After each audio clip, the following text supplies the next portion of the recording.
the technology likely to have the greatest impact on the next few decades has arrived. And it's not social media, it's not big data, it's not robotics, it's not even AI. And you'll be surprised to learn that it's the underlying technology of digital currencies like Bitcoin. It's called the blockchain. Blockchain.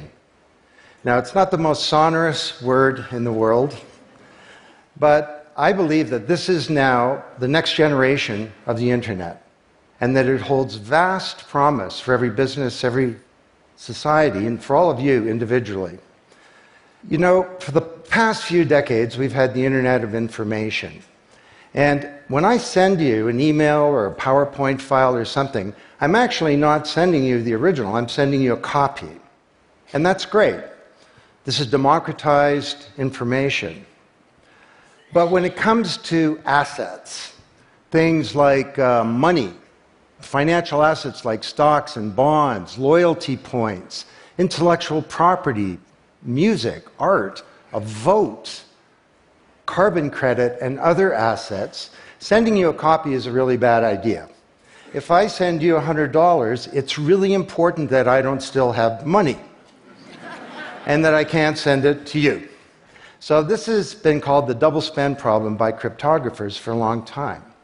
So today, we rely entirely on big intermediaries, middlemen like banks, government, big social media companies, credit card companies, and so on, to establish trust in our economy. And these intermediaries perform all the business and transaction logic of every kind of commerce, from authentication, identification of people, through to clearing, settling, and record keeping. And overall, they do a pretty good job, but there are growing problems. To begin, they're centralized. That means that they can be hacked, and increasingly are. And JP Morgan, the US federal government, LinkedIn, Home Depot, and others found that out the hard way. They exclude billions of people from the global economy. For example, people who don't have enough money to have a bank account. They slow things down. It can take a second for an email to go around the world, but it can take days or weeks for money to move through the banking system across the city.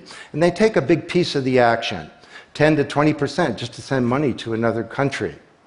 They capture our data, and that means that we can't monetize it or use it to better manage our lives. And our privacy is being undermined.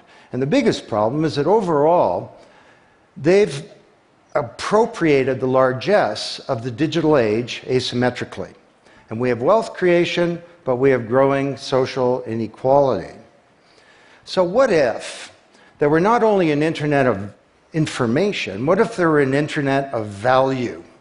Some kind of vast, global, distributed ledger running on millions of computers and available to everybody, and where every kind of asset, from money to music, could be stored, moved, transacted, exchanged, and managed, all without powerful intermediaries. What if there were a native medium for value? Well, in 2008, the financial industry crashed, and perhaps propitiously, an unknown or anonymous person or persons named Satoshi Nakamoto created a paper where he developed a protocol for a digital cash that used an underlying cryptocurrency called Bitcoin. And this cryptocurrency enabled people to establish trust and do transactions without a third party. And the seemingly simple act set off a spark that's ignited the world, that has everyone excited or terrified or otherwise interested in many places. Now, don't be confused about Bitcoin, okay? Bitcoin is an asset. It goes up and down, and that should be of interest to you if you're a speculator. More broadly, it's a cryptocurrency. It's not a fiat currency controlled by a nation state, and that's of greater interest. But the real pony here is the underlying technology. It's called blockchain. So, for the first time now in human history, people everywhere can trust each other and transact peer-to-peer. And trust is established not by some big institution, but by collaboration, by cryptography, and by some clever code. And because trust is native to the technology, I call this the trust protocol. Now you're probably wondering, well, how does this thing work? Fair enough. Assets, digital assets like money to music and everything in between, are not stored in a central place, but they're distributed across a global ledger using the highest level of cryptography. And when a transaction is conducted, it's posted globally across millions and millions of computers. And out there around the world is a group of people called miners. These are not young people, they're Bitcoin miners. And they have massive computing power at their fingertips, 10 to 100 times bigger than all of Google worldwide. And these miners do a lot of work. And every 10 minutes, kind of like the heartbeat of a network, a block gets created that has all the transactions from the previous 10 minutes. And then the miners get to work trying to solve some tough problems. And they compete. And the first miner to find out the truth and to validate the block is rewarded in digital currency, in the case of the Bitcoin blockchain with Bitcoin. And then, this is the key part, that block is linked to the previous block and the previous block to create a chain of blocks, and everyone is time-stamped, kind of like with a digital wax seal. So if I wanted to go and hack a block and say, pay you and you with the same money, I'd have to hack that block, plus all the preceding blocks, the entire history of commerce on that blockchain, not just on one computer, but across millions of computers simultaneously, all using the highest levels of encryption in the light of the most powerful computing resource in the world that's watching me.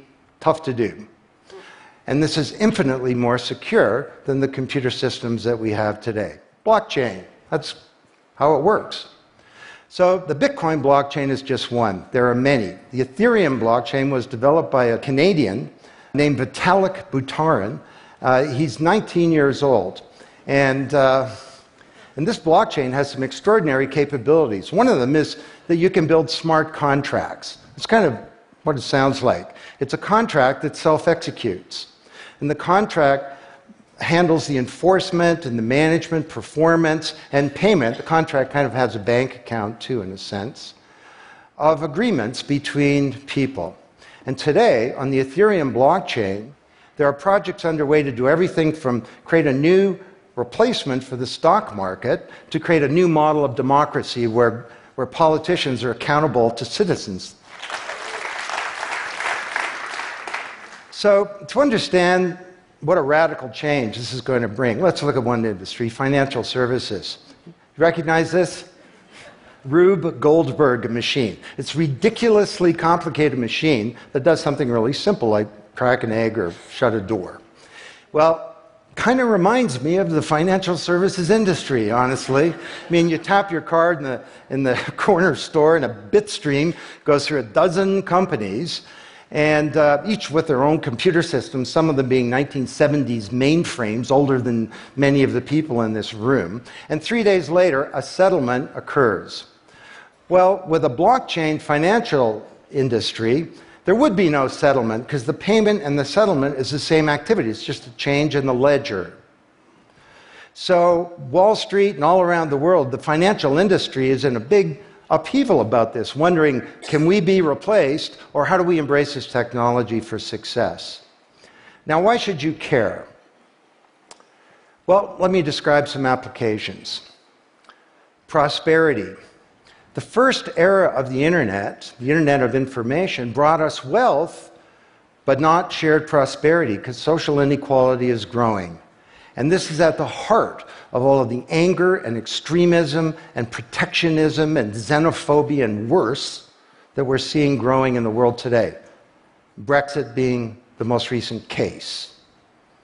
So, could we develop some new approaches to this problem of inequality? Because the only approach today is to redistribute wealth, tax people and spread it around more. Could we pre-distribute wealth? Could we change the way that wealth gets created in the first place by democratizing wealth creation, engaging more people in the economy, and in ensuring that they got fair compensation. Let me describe 5 ways that this can be done. Number 1, did you know that 70% of the people in the world who have land have a tenuous title to it? So you got a little farm in Honduras, some dictator comes to power. He says, I know you got a piece of paper that says you own your farm, but the government computer says my friend owns your farm. This happened on a mass scale in Honduras, and this problem exists everywhere. Hernando de Soto, the great Latin American economist, says this is the #1 issue in the world in terms of economic mobility, more important than having a bank account. Because if you don't have a valid title to your land, you can't borrow against it, and you can't plan for the future. So today, companies are working with governments to put land titles on a blockchain. And once it's there, this is immutable. You can't hack it. This creates the conditions for prosperity for potentially billions of people. Secondly, a lot of writers talk about Uber and Airbnb and TaskRabbit and Lyft and so on as part of the sharing economy. This is a very powerful idea that peers can come together and create and share wealth.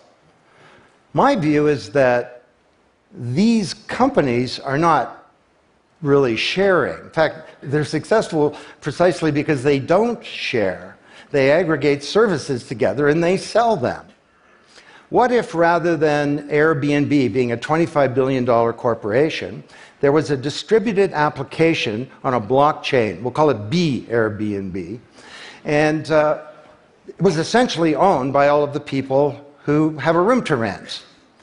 And when someone wants to rent a room, they go onto the blockchain database and all the criteria sift through, help them find the right room, and then the blockchain helps with the contracting, it identifies the party, it handles the payments, just through digital payments are built into the system, and it even handles reputation, because if she rates a room as a 5-star room, that room is there, and it's rated, and it's immutable.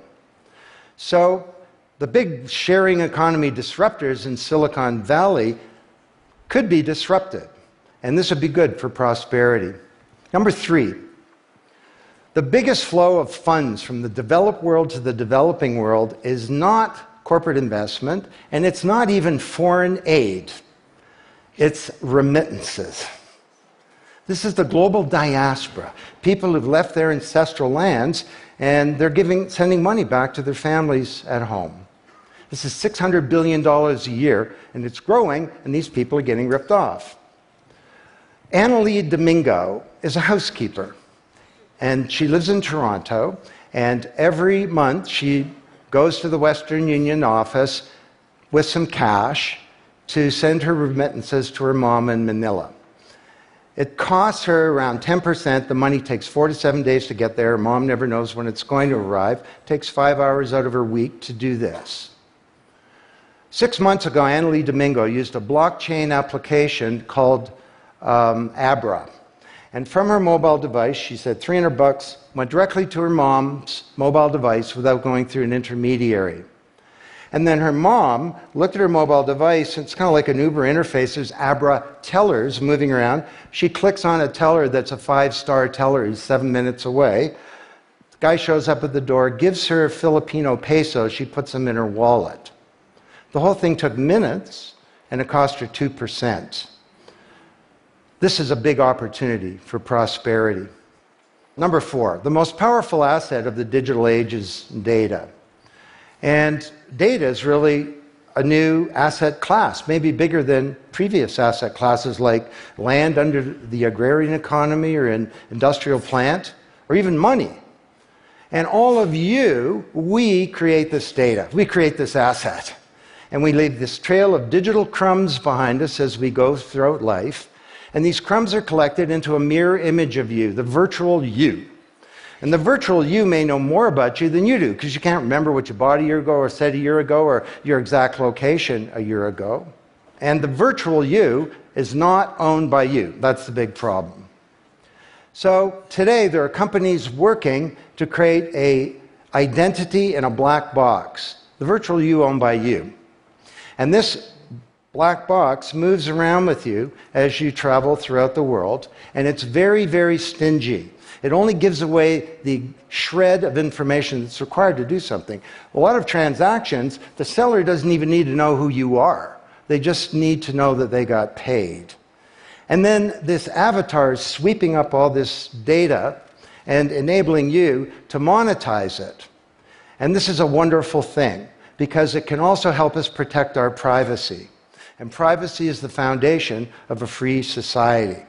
Let's get this asset that we create back under our control, where we can own our own identity and manage it responsibly. Finally,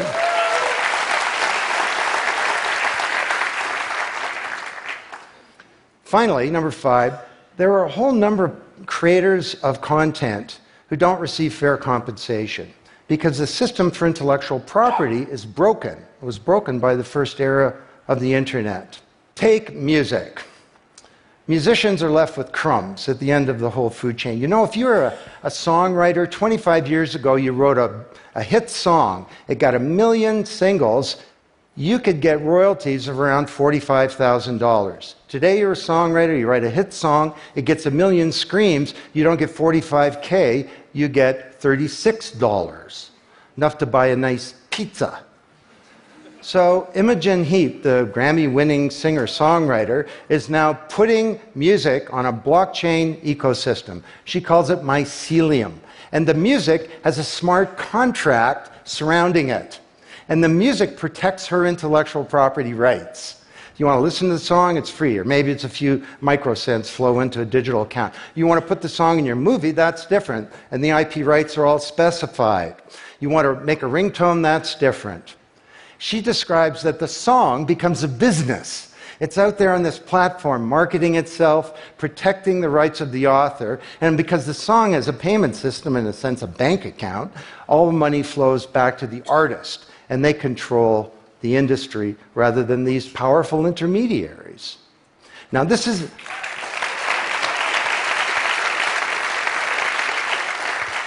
not just songwriters, it's any creator of content, like art,